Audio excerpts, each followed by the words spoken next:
Rupuke wombo-wombo kaya lapangan. Endi jajal? Oh. Oh iya, buka. Mantap. Jajal.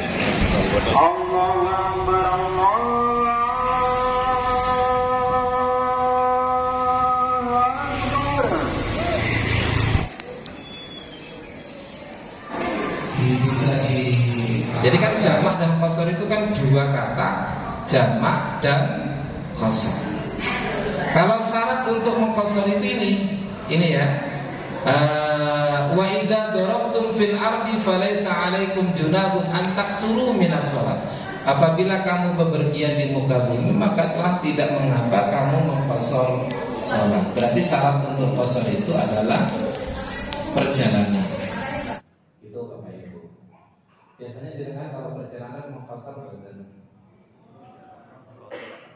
apa? Ada yang iya, ada yang tidak, Bapak Ibu ya. Jadi ya itu. Mari bersama-sama. Namun jika ada musafir yang tidak mengqasar salatnya, maka boleh salat itu dan salatnya tetap sah. Hanya saja kurang sesuai dengan sunnah Nabi. Gitu ya. Kurang sesuai, bukan tidak, tapi kurang sesuai. Yang mana Nabi itu senantiasa mengqasar salatnya saat melakukan safar, perjalanan. Di antara dalilnya yaitu Ibnu Umar berkata, kedua-duanya hadis ini dari Ibnu Umar, yang mana yang meriwayatkan Al-Bukhari, wa Nasa'i, wa Ahmad. Bagaimana Ibnu Umar berkata, yang mana Ibnu Umar mengatakan, fakana la yazidu fis safari ala rak'ataini wa Abu Bakrin wa Umar wa Utsman wa Umar wa Utsman. Bahwa Nabi Muhammad itu tidak pernah menambah dalam perjalanan dari 2 rakaat. Baik itu juga Abu Bakar, Umar atau Utsman. Berarti Nabi Muhammad itu kalau perjalanan selalu 2 rakaat. Itu namanya qasar. Begitu pula dalam hadis yang diriwayatkan oleh Ahmad, ma safara Rasulullah sallallahu alaihi wasallam safaran illa shalla rak'ataini hatta yarji. Bahwa Nabi Muhammad itu tidak menempuh perjalanan kecuali beliau itu sholat 2 rakaat sampai beliau pulang. Berarti mengqasar salat itu bagian dari sunnah Nabi Muhammad sallallahu alaihi wasallam. Maka Bapak Ibu ya, itu namanya qasar. Selanjutnya, apa itu jamak? Jadi qasar itu yang 4 rakaat dijadikan 2 rakaat. Salat apa saja yang 4 rakaat? Zuhur, asar dan isya. Kalau maghrib gimana Bapak Ibu dengan qasarnya? Tidak ya. Masa 1,5 kan nggak ada 1,5 itu gimana? Sulit gitu ya. Jadi sudah tetap saja 3 gitu ya. Subuh pun juga tetap 2. Kemudian menjamak salat, al-jam'u itu artinya mengumpulkan 2 salat fardu dalam 1 waktu. Nah, gitu ya. Sedangkan mengqasar salat itu memendekkan jumlah rakaat salat dari 4 menjadi 2 rakaat. Jadi menjamak itu yang bisa dijamak adalah zuhur dan asar, dikumpulkan ke dalam 1 waktu. Kalau 1 waktunya itu di waktu zuhur, asarnya ditarik ke zuhur, berarti itu adalah jamak yang didahulukan.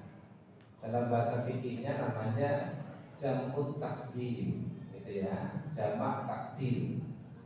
Sedangkan zuhur ditarik ke waktu asar, itu namanya jamak yang diakhirkan. Dalam bahasa fikihnya namanya jam'ut takhir atau jamak takhir. Nah, jadi yang bisa dijamak itu hanya zuhur, asar, gitu itu dijamak maghrib dan isya. Bolehkah menjamak asar dan maghrib? Itu tidak ada dalilnya. Jangan mau jamak asar dan maghrib, bingung loh. Nah, ini tidak ada dalilnya. Yang ada hanya zuhur dan asar atau maghrib dan isya. Dengan demikian, salat 5 waktu itu kembali kepada akhirnya 3 waktu, Bapak Ibu. Terus bagaimana kalau seandainya kita berhenti di tempat mukimin? Di tempat mukimin perjalanan, kira-kira dengan senangnya berjalan kemana? Surabaya atau Jogja? Jogja gitu ya. Sampai di Wonogiri kok kebetulan berhenti pas baru kumandang adzan isya. Gitu ya. Belum sholat maghrib. Bagaimana ketika sampai seperti itu? Maka hadis ini menggambarkan, hadis riwayat Abu Dawud dan Tirmidzi, wa idza ta'ala ba'da al-maghrib ajjala al-isya fa shallaha ma'al maghrib. Jadi kalau kita terdapat di sebuah tempat mukimin, maka kita bersama-sama dengan mukimin dulukan isyanya. Setelah itu baru sholat maghrib. Bapak Ibu ya, syarat untuk jenengan mengqasar adalah perjalanan, gitu ya. Jadi kan jamak dan qasar itu kan 2 kata, jamak dan qasar.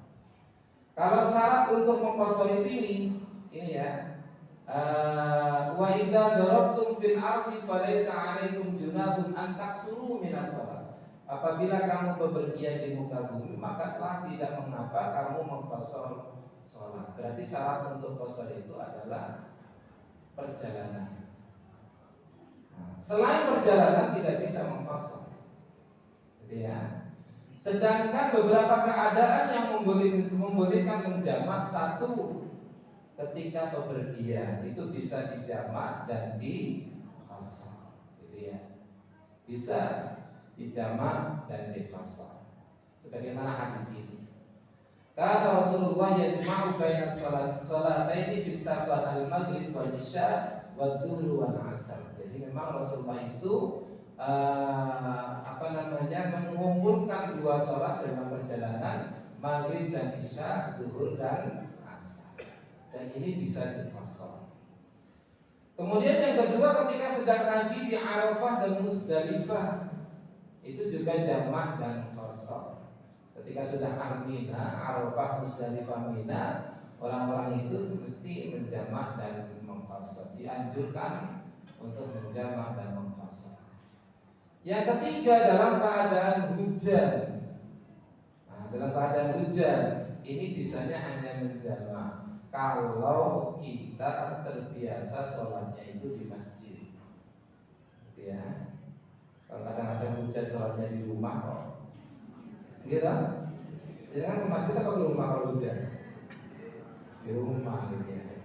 Ya ini kan maksudnya itu Rasulullah, karena memang kondisi Rasulullah pada waktu itu dengan sahabat ada, yaitu hujan deras, begitu. Akhirnya Rasulullah itu dengan para sahabat belum sholat asar, dimepet sholat asar itu menjelang maghrib, gitu ya, sholat asar. Kemudian setelah berhenti sejenak maghrib, akhirnya maghrib dan isya dijamak tanpa diqasar. Beberapa keadaan yang membolehkan jamak itu ketika sakit. Jadi kalau ada orang yang sakit boleh dijamak zuhur dan asar di waktu zuhur, tapi tidak boleh diqasar, hanya jamak saja. Kata bapak-bapak ya, karena qasar itu untuk perjalanan. Kemudian dalam keadaan lain yang menyulitkan, apa kira-kira ya? Ada nggak budaya masyarakat yang menyulitkan? Mantenan, terus pawai, ya bapak ibu ya, pawai, kirap gitu ya. Dimulai jam 1 sampai matok maghrib. Masa tengah jalan sampai jalan terus kita sholat dulu kan tidak mungkin gitu. Maka kondisi-kondisi yang sangat menyulitkan itu silahkan bapak dan ibu untuk kita jamak. Jadi jarak safar dijamak dan diqasar. Berapa jaraknya kira-kira ketika kita boleh menjamak dan mengqasar? Syu'bah dari Anas yang diriwayatkan oleh Muslim wa Abu Dawud, idza kharaja masira thalathata amyal aw thalathata farasi shalla rak'ataini. Apabila beliau Nabi Muhammad itu keluar dalam sebuah perjalanan 3 mil atau 3 farsakh, maka beliau sholat 2 rakaat.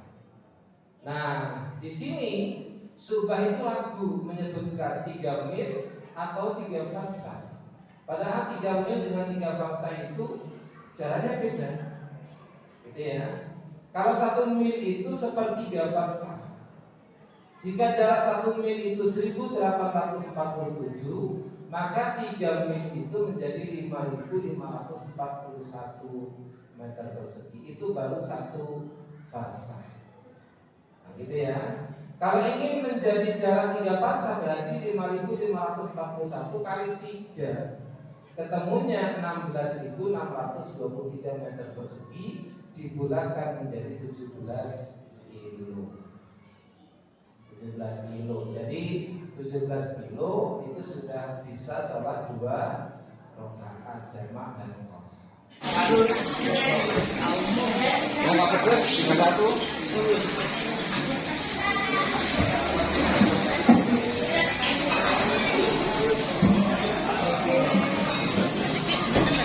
Ya betul Bu.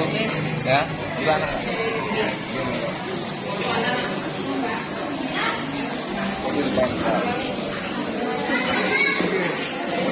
Oh, Pak. Kerupuknya wombo-wombo kayak lapangan. Endi jajal?